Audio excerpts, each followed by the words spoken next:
व्यवस्था कराने वाले परिकर के सभी सदस्य बहुकर्तृको यागा, यह भी याग का एक लक्षण है।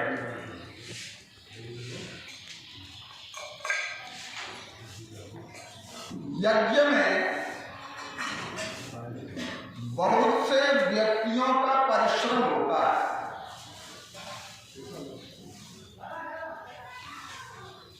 मंत्रोच्चारण पूर्वक जो आहुति प्रदान कर रहे हैं, देवताओं के मुख को वे समर्पित कर रहे हैं। अग्नि देवानां मुखम, यज्ञाग्नि देवताओं का मुख है। वेद मंत्र के माध्यम से प्रधान यज्ञ देवता वर्णित ब्राह्मणों के द्वारा स्वयं आहुति ग्रहण कर रहे हैं। यह तो मुख्य यज्ञकर्ता याज्ञिक हैं ही।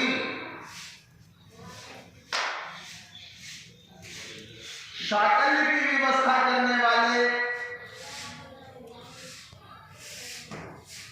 पूजा के संभार को संकलित करने वाले,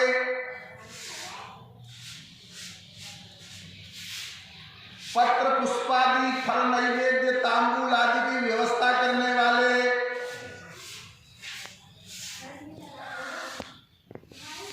साकल्य तैयार करके यज्ञशाला तक पहुंचाने वाले,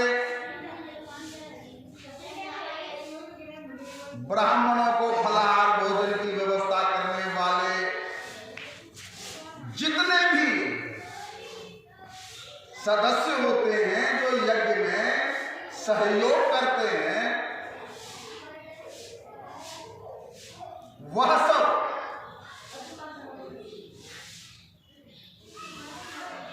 यज्ञ के कर्तृत्व दायित्व पूर्ण महानुभावी यज्ञ के फल के अधिकारी होते हैं। इसलिए उन सभी को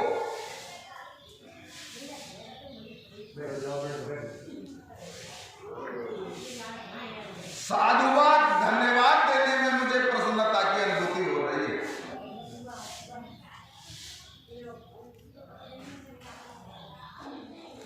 अनुवादान में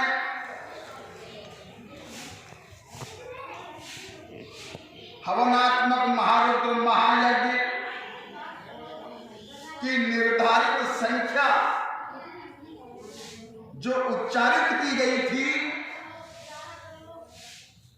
वह संख्या सभी होत्री वर्ग के विशिष्ट परिश्रम से आज संपन्न हुई। इसलिए भी मेरा हृदय गदगद हो रहा है। हमारे वर्णित ब्राह्मणों ने जितनी श्रद्धा और निष्ठा पूर्वक ये यज्ञ क्रिया संपन्न की है, निश्चित ही भगवान तो उन पर विशेष कृपा वर्षण करेंगे ही। यद्यपि आप सभी कर्मकांडी सज्जन यज्ञ यागादियों में प्रवृत्ति आपकी रहती आई है, किंतु आपको यह अनुभव होगा अब तक जितने यज्ञों में तुम प्रवृत्त रह चुके हो या भविष्य में,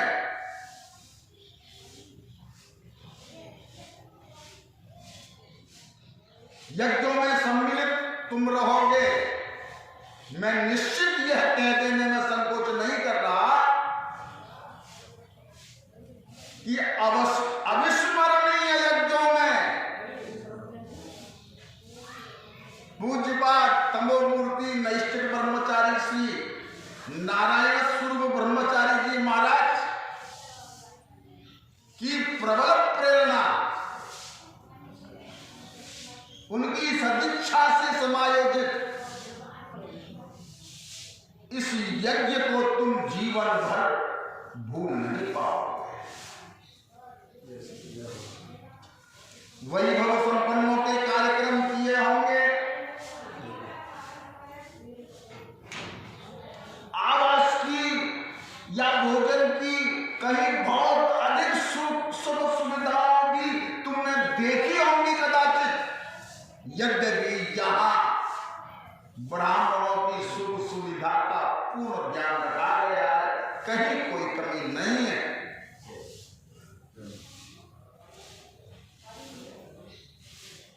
यह विशिष्ट आनंद की अनुभूति का कारण क्या है? एक तो यह ऐतिहासिक तीर्थ स्थल पर भगवान भूतेश्वर महादेव मंदिर के प्रांगण में परम तपस्वी ब्रह्मचारी जी महाराज के द्वारा आयोजित, वही जाने हम क्या अनुमान लगा सकते हैं इतने वर्षों में कितने गायत्री पुरस्कार कर चुके होंगे। ऐसे महात्मा के द्वारा आयोजित यह यज्ञ है, तो अनिर्वचनीय आनंद की अनुभूति क्यों नहीं होगी?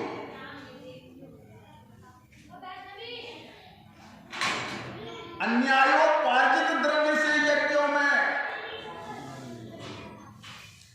आप ऐसा आनंद कितना भी अन्वेषण कर लें प्राप्त नहीं हो सकता।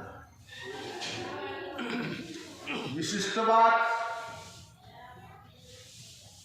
सैकड़ों संहिता के पारायण स्वयं कर चुके होंगे और जिनके शिष्य प्रशिष्य संहिता के पारायण कर चुके होंगे, ऐसे परम वैदिक भारतवर्ष के सुप्रसिद्ध वेदाचार्य सुनामधन्य श्री धरणीधर शर्मा जैसा वैदिक विद्वान जिस यज्ञ में ब्रह्मत्व पद को अलंकृत कर रहे हैं, क्या ऐसा अवसर भी कहीं प्राप्त हो सकता है?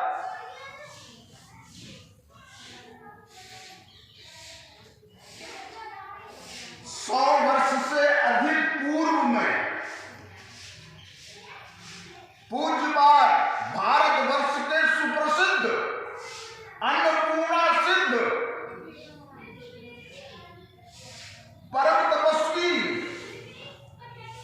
परोपकार व्रत परायण परमहंस सन्यासियों के भी परम पूज्य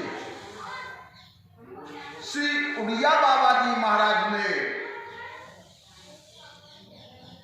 इस भूतेश्वर महादेव प्रांगण में नवनिर्मित इसी यज्ञशाला में, जैसा कि हम प्रथम दिन कह चुके हैं, बनारस के परम वैदिक विद्वान बेड़ीराम शर्मा गौड़ जी के पिताश्री श्री विद्याधर शर्मा जी के आचार्य में यह यज्ञ संपन्न हुआ था। नरवर के संस्थापक संचालक कुलपति महोदय एक सप्ताह यही इसी मंदिर की किसी झोपड़ी में किसी कुटिया में आवास किया था।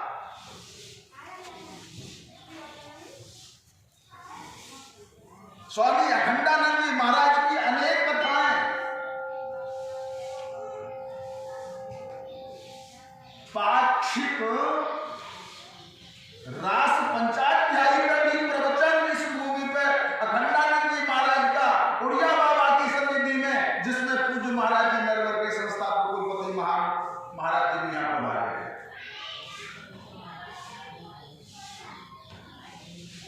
ये दिव्य महापुरुष, इनकी मूर्ति भी विचित्र होती है। ये ब्रह्मलीन होने पर भी जब जहां चाहे वहां भ्रमण और विचरण करने की, परोपकार और धर्म के प्रचार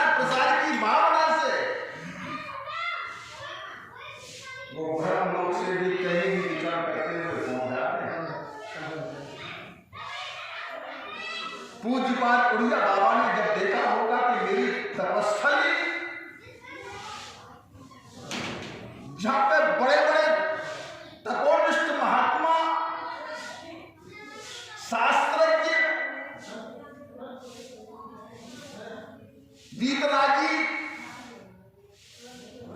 परमोपासक विरक्त महात्मा निवास करते थे। जिस भूमि पे यज्ञ याग आदि सत्कर्म होते रहते थे, 100 वर्ष हो गए, उस यज्ञशाला में कोई यज्ञ नहीं हुआ। पूज्यपाद प्रातस्मरणीय उड़िया बाबा जी महाराज ने प्रत्यक्ष प्रेरणा तपोनिष्ठ नैकश्री समलंकृत श्री नारायण शिव ब्रह्मचारी जी के हृदय में प्रकट कर उड़िया बाबा की ही प्रेरणा से पूज्यपाद ब्रह्मचारी जी की भावना जागृत हुई और उन्होंने यज्ञ आयोजन किया। और इस यज्ञ में हम वर्णित हैं, यह हमारा सौभाग्य, इसमें कोई संदेह नहीं। कॉलेज की शिक्षा भी की हुई, विज्ञान के छात्र रहे, प्रत्येक परीक्षाएं प्रथम श्रेणी में उत्तीर्ण की।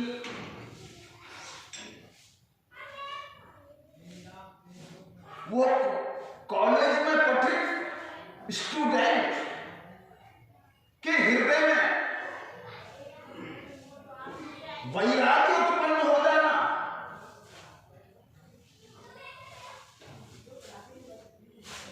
और घर परिवार का मोह त्याग करके उस काल में तो बीएससी बहुत बड़ी बात हुआ है।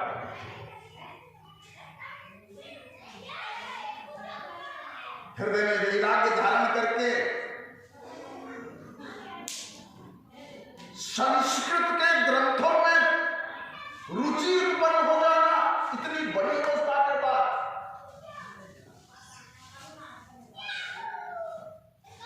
अगर 15-16 वर्ष की अवस्था का बालक हो जाए, उसको संस्कृत पढ़ाना चाहो तो वो नहीं पढ़ सकता। प्रवेशिका में प्रवेश जिसका हुआ है उसकी तो पढ़ पाता है, थोड़ा बड़ा हुआ वो भी संस्कृत पढ़ जाए।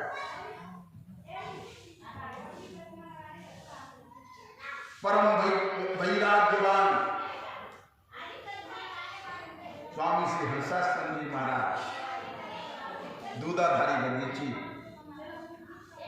बगीची, चूंकि दूधाधारी एक सन्यासी महात्मा थे, दुग्धाहार करते थे, बड़े सिद्ध थे, बड़े साधु स्वभाव के थे। उनके 2 ब्रह्मचारी थे सेवा में, एक रामस्वरूप जो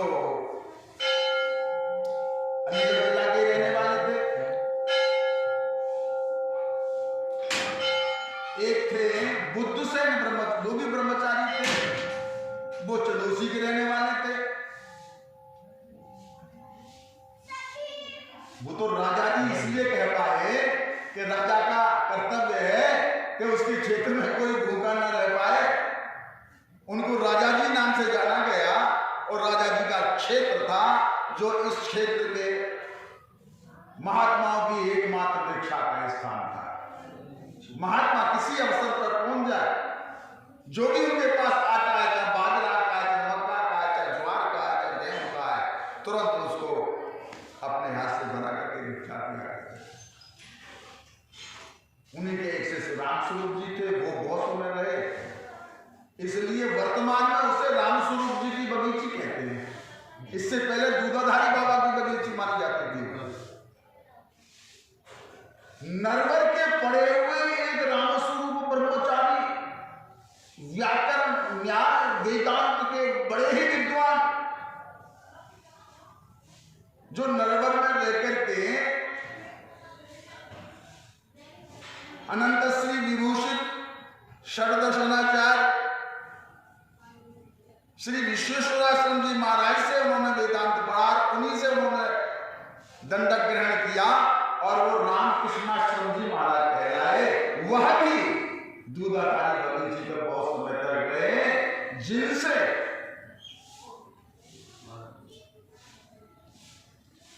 अनंत श्री गुरुशिव यज्ञ शिरोमणि परम भागवत संत श्री विश्वनाथ जी महाराज ने दंड ग्रहण किया, सन्यास की दीक्षा दी। वो भी वहां रहे, उसी स्थान पर परम तपस्वी परम जीतरा स्वामी श्री हंसासन जी महाराज वहां रहे और एक तितिक्षु स्कूल से निकला हुआ युवक सदगुरु की का अन्वेषण करते करते और उन्हें प्राप्त हुआ। वहां से उन्होंने उनसे नैष्ठिक ब्रह्मचर्य की दीक्षा प्राप्त करके आज तपोमूर्ति नैष्ठिक ब्रह्मचारी श्री नारायण सूर्य जी महाराज कर्णवास में निवास कर रहे हैं। ये सौभाग्य हमारे इस क्षेत्र का। धर्मशाला कितनी क्षत दीक्षित श्री विजय हो गई थी उड़िया बाबा के स्थान, उड़िया बाबा के घर जहां सत्संग हुआ करता था। आज देखिए कितनी सुंदर गौशाला, वह स्थान जो बिल्कुल जीर्ण शीर्ण हो गया था, 1926 के हरिद्वार के कुंभ से अलग रहकर जयदयाल गोंडका जी ने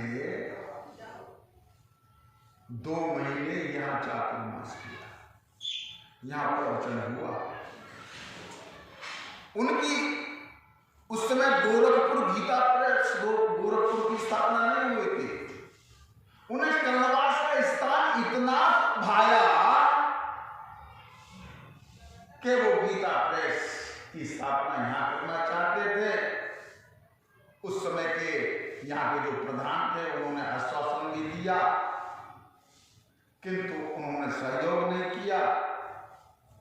यदि उस समय क्षेत्रीय सहयोग मिल गया होता, वो भूमि उन्हें प्राप्त हो गई होती।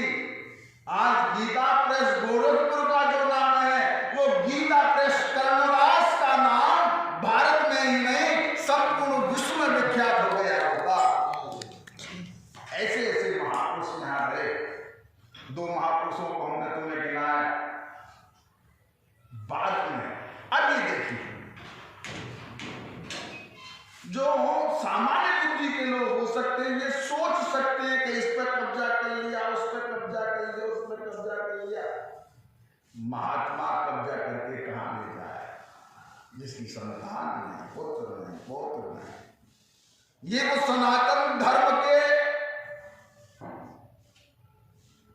प्रचार प्रसार संलग्न धर्मानुरागी सज्जनों के लिए काम आएगी। ये शिखा सूत्रधारी वैदिक ब्राह्मणों के ही काम आने वाले स्थान है। आज भूतेश्वर मंदिर विकसित होता हुआ दिखाई देता है, तो यह सब समय समय पर ह्रास और विकास होता रहता है। इसी स्थान में बाद में पूज्य श्री गुरुदेव रमेश गुरु जी महाराज ने यहाँ पर वेद पढ़ाया था। बहुत दिन रहे थे, नवदीप विद्यार्थियां रहा करते थे। पुष्पराज उनकी सेवा में थे, जो दिल्ली में अध्यापक। अस्वस्थ हुए तो आगरा अस्पताल में भी पुष्पराज ने उसकी सेवा की थी।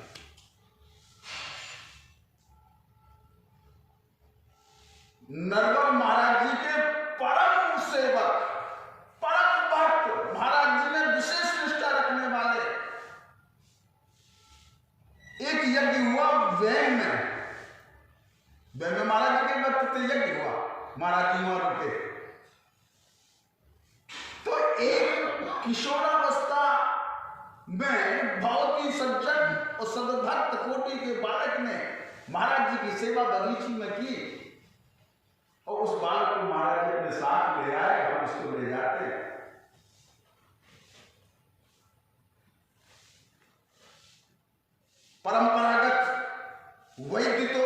परंपरा से ही था। आयुर्वेद का ज्ञान नरवर में आके आयुर्वेद का ज्ञान के साथ साथ यजुर्वेद संहिता का पठन किया और वो वेद पाठी कहलाए। पंडित तुलाराम शर्मा, यदि नाम मुझे ठीक स्मरण था, और वो महाराज जी की परम भक्त। महाराज जी ने पुत्रवत पालन जिनका किया। आयुर्वेद के परम विद्वान। अब देखिए सदा सहता एक घटना सुनाएंगे आपको। आजकल के मलिन मानसिकता वाले जो सनातन धर्म के रहस्य को नहीं समझते, सनातन धर्म पर आक्षेप करते हैं, जातिवाद का आरोप लगाते हैं और ये कहते हैं कि ये छुआछूत कहलाते हैं। मैं पूज्यपाद सुनाम धन्य पंडित तुलाराम शर्मा वेदाचार्य के संबंध में एक घटना सुनाता हूं।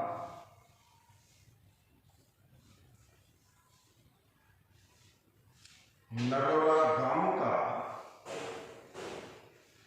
एक हरिजन वृद्ध आया। रात के 12 बज रहे होंगे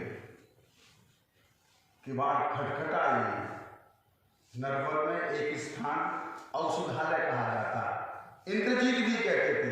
पंडित इंद्रजीत जी ने उसका निर्माण कराया था। जो सीढ़ी को नीचे उतरते हैं बाएं हाथ को, उसका अब उन्हें जीर्णोद्धार हो गया, उसको औषधालय कहते थे। वहां रहते थे कि बात खटखटाई। पूछा कौन? अपना नाम बताया। क्या बात है? मेरा अकेला पुत्र है, उसको बचा लो, बहुत बीमार। क्या हुआ? तो उसे अतिसार है, पानी हो गया है और न जाने श्वास कब चली जाए।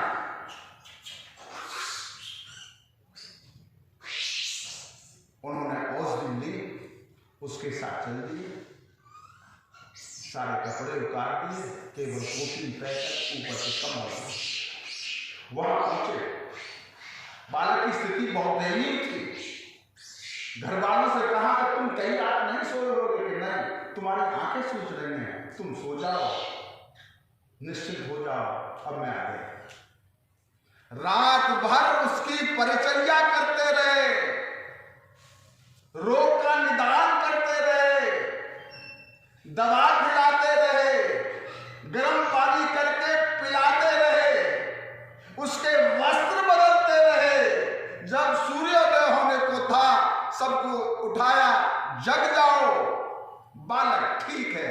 बालक बैठा हुआ मुस्कुरा रहा था, सभी गदगद हो गए। पंडित तुलाराम देख पाटी जी नरवर आ गए, सीधे गंगा गए, सचई स्नान किया, लौट के आए। जो 3 बजे महाराज जी की सेवा में उपस्थित हो जाया करते थे, आज वो उपस्थित नहीं हो सके। तो देवदत्त ब्रह्मचारी जी सेवा में थे, महाराज जी ने पूछा भी नहीं। देवदत्त ब्रह्मचारी महाराज जी के सेवक थे, जो दामोदर आश्रम जी महाराज के रूप में बिहार घाट में बाहर रहे, संन्यास लेकर। प्रातः काल महाराज ने पूछा कि ये तुलाराम कहां गया? विलंब वो प्रणाम जब किए तो देवदत्त ब्रह्मचारी जी को बता के गए थे कि मैं नहीं गया, आऊंगा, महाराज जी का ध्यान रखना। तब देवदत्त ब्रह्मचारी ने बताया कि महाराज जी ऐसा ऐसा। तो महाराज जी ने ये कहा,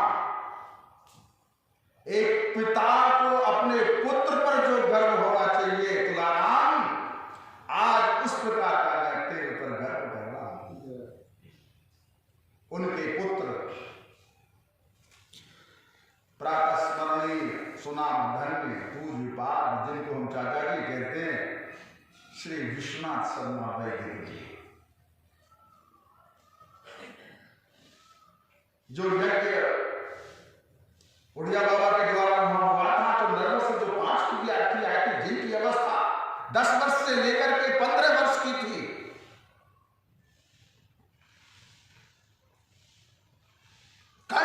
वेद पारायण उनका सुन करके अचंभित हो गए थे। पंडित विद्याधर शर्मा गौड़ कहते थे कि हम सोच भी नहीं सकते कि काशी के अतिरिक्त भी कहीं वेद हो सकता है। आश्चर्यचकित रह गए थे। तो ऐसे ऐसे वैदिक विद्वानों की स्थली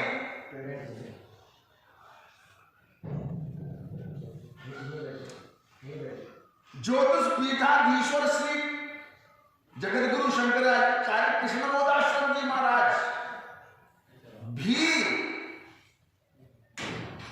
स्कूल में पढ़े थे। आगरा कॉलेज में उन्होंने बीए की थी और नरवर राय महाराज जी के प्रेरणा से बेलोर में उनकी ननिहाल थी। महाराज जी से मिलने कभी कभी आया करते थे।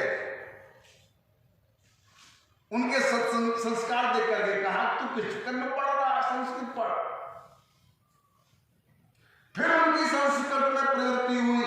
जय श्री राम। जगत गुरु जी कृष्णबोधाश्रम जी महाराज के बारे में कहा जाता था कि चलता फिरता पुस्तकालय। किसी भी विषय में कोई प्रमाण वचन, किसी भी स्मृति का, किसी भी पुराण का, इतिहास का यह श्लोक कहाँ का है अथवा प्रमाण के संबंध में उनको चलता फिरता पुस्तकालय कहते थे। शास्त्र की चर्चा हो रही है, पुस्तक कोई है नहीं, भाई उस पुस्तक को देखा जाए। अरे वो चलता फिरते पुस्तकालय तो है, उनसे पूछ लो। ऐसे विद्वान बने। वह भी कॉलेज की पढ़ाई करके आए थे और बाद में ज्ञान अध्ययन करके उनको चलता फिरता पुस्तकालय कहा जाने लगा। आप भी कॉलेज की शिक्षा के बाद में संस्कृत का जो अध्ययन किया, वेदांत का जो अध्ययन किया, व्याकरण का अध्ययन किया, हम तो ही जानते ही थे इनका गहन अध्ययन, सुनते थे केवल। लेकिन हम जब जाते हैं, एक बारी मिलना होता है, ऐसे जाते हैं, प्रसाद देते हैं उनको, आशीर्वाद के मंत्र बोले जाते हैं, तो कोई न कोई नई बात होता है। तब लगता है कितना गहन अध्ययन है उनका।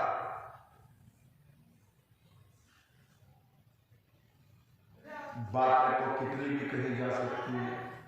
महापुरुषों का जितना स्मरण किया जाए उतना ही पुण्य की प्राप्ति होती है। मैं तो आप सभी को धन्यवाद देना चाहता था। धन्यवाद देते देते स्थान की विशेषता, महापुरुषों की विशेषता भी वर्णित हो गई। हर हर महादेव।